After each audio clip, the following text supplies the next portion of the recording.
est dure.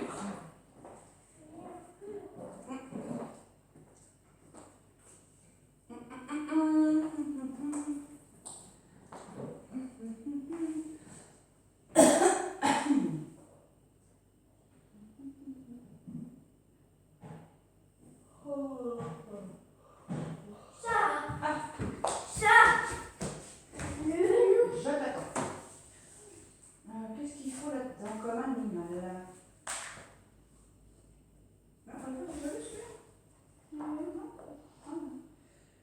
Un loup. C'est bien.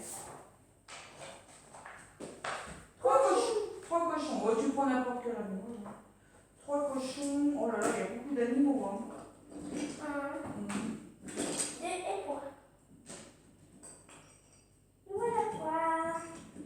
Une petite fille.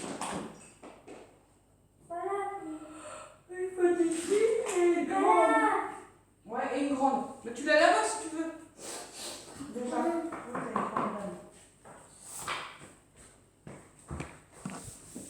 Là.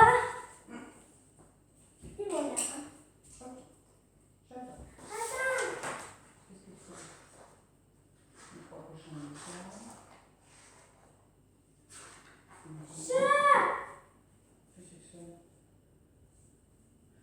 Ah, des chevrons. Des petites chèvres.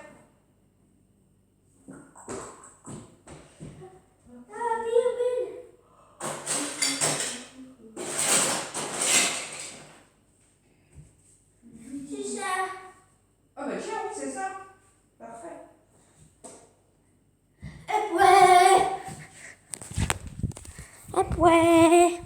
C'est parti. Oui, Patty. Tu me dis quand tu es prêt. Et Le loup qui découvrait le pays des contes. Quand Loup se réveilla ce matin-là, le soleil brillait haut dans le ciel. C'était un temps parfait pour le grand goûter du printemps, qui aurait lieu l'après-midi même dans la forêt. Cette année, pour le goûter, je vais faire un gâteau aux pommes, décida Loup. Le souci, c'est que je ne sais pas cuisiner. Loup prit un panier et sortit dans la forêt. Il trouverait bien quelqu'un pour l'aider. Loup marcha longtemps. attends. Et ici.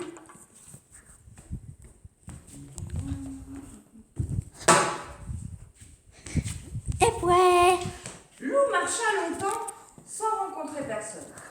Enfin, au détour d'un sentier, il tomba nez à nez avec trois petits cochons qui construisaient leur maison. « Au secours! Le loup !» hurlèrent les cochonnets. « Il va nous dévorer !»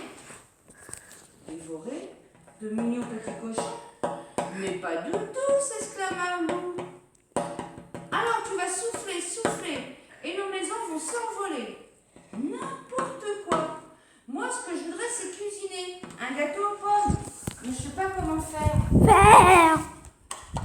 Étonnés, les trois petits cochons se regardèrent.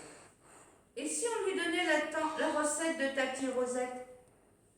Son gâteau aux pommes est le meilleur de la planète.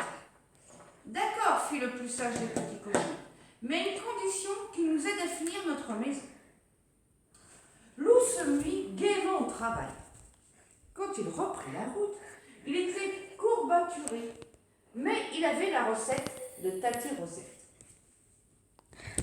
Il lui restait plus qu'à rassembler les ingrédients. De la farine, du beurre, des œufs, du sucre et des pommes, bien entendu. Tout en avançant, Loup pensa à son gâteau moelleux, fondant, sucré, délicieux. Il en avait l'eau à la bouche. D'abord, il me faut de la farine. Et si je demandais ici? Toc, toc, toc. Doucement, la porte s'ouvrit et 7 mignons chevaux pointèrent leur museau. Loup s'avança et vlan! Quelqu'un l'assomma. Quand il rouvrit les yeux, Loup était ligoté. Il avait très mal à la tête. Alors, le loup, on se croyait encore le plus fort? Gronda la main la chèvre. Certainement pas, protesta Loup. Je voudrais de la farine, c'est tout. De la farine? Pour montrer patte blanche et dévorer mes chevaux? de la farine pour faire un gâteau. Par chance, la chèvre adora cuisiner. En échange de la recette de Tati Rosette, elle donna à Lou de la farine. Et hop, elle le jeta dehors. Lou reprit son chemin en grommelant. Il ne pensait pas que faire un gâteau serait aussi compliqué. Il bougonnait encore lorsqu'il entendit quelqu'un chanter. C'était une petite fille, tout de rouge vêtue, qui cueillait des fleurs. « Hé, toi, je te connais !» cria la petite fille. « Tu es Loulou !» Lou soupira. Voilà que ça recommençait. « N'aie pas peur, je vais pas te dévorer, fit-il de sa plus douce voix. « Ça, c'est sûr, fit la petite en haussant les épaules. Tu n'as pas l'air bien méchant. » Soulagé, Lou s'assit dans l'herbe, près du petit chapeau rouge. Et tandis qu'il partageait un morceau de galette, il lui parla de la recette de Tati Rosette. « Si tu joues avec moi, je te donnerai mon petit pot de beurre pour ton gâteau, lui proposa la fillette. Pendant des heures, Lou joua à chat perché, à cache-cache, au loup glacé. À la fin, il en avait vraiment assez. Mais il avait le petit pot de beurre dans son panier. Ingrédient numéro 3, des œufs. Justement, il y a... Ah ben oui, mon cœur. La poule, je pense.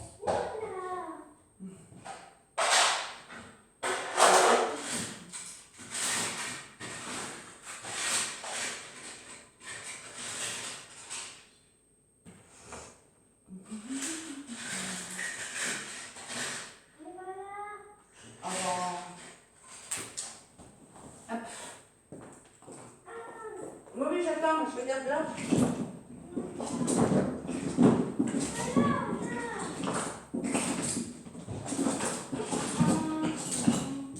Elle est pas là, la poule. Mais là, je l'ai pas non plus. Elle est la poule. Normalement.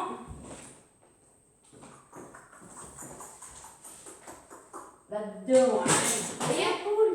Ouais, tranquille, hein. Comme ça, on la verra bien. Renard. Pas là, renard. De quoi tu veux? Pas là, renard. Ah! Oh, le renard, maintenant. Là. Qu'est-ce qu'on pourrait prendre pour remplacer le renard? Ça. T'as trouvé? Oui. Ouais. Et puis. Ça, c'est original. Mais bon. Bien. Ingrédient numéro 3, des œufs. Justement, il y avait un nid juste au-dessus de lui. Courageusement, Lou commença à grimper. Quand un cri le fit sursauter, au pied de l'arbre, un renard venait d'attraper une petite poule rousse. Ce soir, tu cuiras dans mon chaudron, se réjouit le renard. Ma vieille mère et moi, nous allons nous régaler. Pauvre poulette, pensa lui. Je peux pas la laisser se faire croquer. Sans bruit, il descendit de son perchoir et suivit le renard. Profitant que le renard s'était endormi, Lou s'approcha et délivra la poule. Pauvre de moi, gémit-elle, échappez au renard pour finir dans la gueule du loup. Rassure-toi, je vais pas te manger, lui promit le loup. Allez, cocotte, filons d'ici. Pour remercier le loup, la petite poule rousse proposa de lui tricoter une culotte qui ferait de lui le plus coquet des loups de la forêt. Non merci, fit Lou.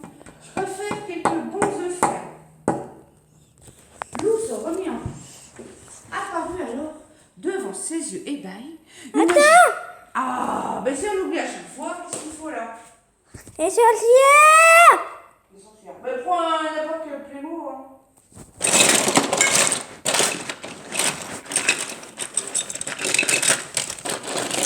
Ça. Ouais. Ah bah oui, en plus ça lui va. Parfait. Et puis. Lou se remit en marche. Apparut alors devant ses yeux ébahis une jolie maisonnette, toute de pain d'épices, de sucre et de biscuits. Voilà qui tombe bien, se réjouit Lou en détachant un morceau de gouttière. J'ai besoin de sucre pour ma recette. Aussitôt, la porte s'ouvrit et une affreuse sorcière surgit. Cric, crac, croc. Un loup? Point. Je vais le transformer en poulet. Ce sera meilleur à manger. Certainement pas finir de le terroriser. Et il se carapata. Loup courut. La sorcière passait tous à bout de souffle. Il arriva devant une chaumière et s'y engouffra. Bonjour, mon ami, le seul roi Blanche-Neige. Qui te poursuit? Une sorcière, paniqua le loup. Elle veut me transformer en poulet. N'aie crainte, elle ne te trouvera pas ici. Repose-toi près de la cheminée. Tu sembles épuisé. Reconnaissant, loup s'assit et aussitôt il s'assoupit. Au réveil, loup raconta à Blanche-Neige toute son histoire. Le goûter, la recette de Tati Rosette et toutes ces choses bizarres qui lui étaient arrivées. C'est parce que tu étais dans la forêt des contes, lui expliqua la jeune fille. D'ailleurs, voici de belles pommes pour ton gâteau. Loup regarda les magnifiques pommes rouges avec inquiétude. Promis, la méchante reine ne les a pas touchées, dit Blanche-Neige. Loup la remercia, rassuré. Blanche-Neige conduisit alors Loup devant son miroir. Miroir, mon beau miroir, dis-moi qui est le plus chou des loups.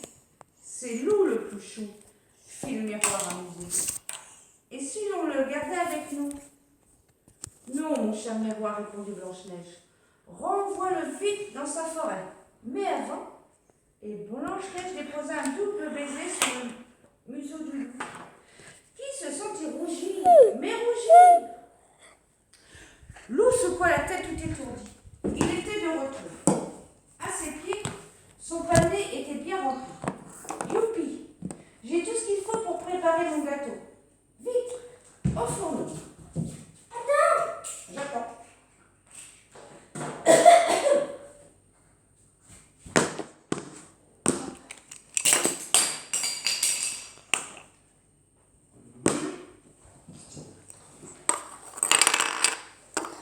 Et prêt. Dans sa cuisine, Loup suivit à la lettre la recette de Tati Rosette. Il coupa, versa, mélangea. Lorsque tout fut terminé, son gâteau était gonflé et doré à souhait. C'est alors que toc toc, on frappa à sa porte. Salut mon chou, fit grand-mère. On est venu pour le goûter. C'est l'heure de goûter. Autour de la table, les amis de Loup étaient déjà installés, impatients de se régaler. Ah, te voilà enfin, s'exclama Valentin. Que nous as-tu donc ramené? Le gâteau aux pommes de Tati Rosette, fit le loup. Et aussi quelques nouveaux amis. Et voilà. Ah ben il y a même la recette de Tati Rosette. Et voilà. C'est bon. Attends, maman.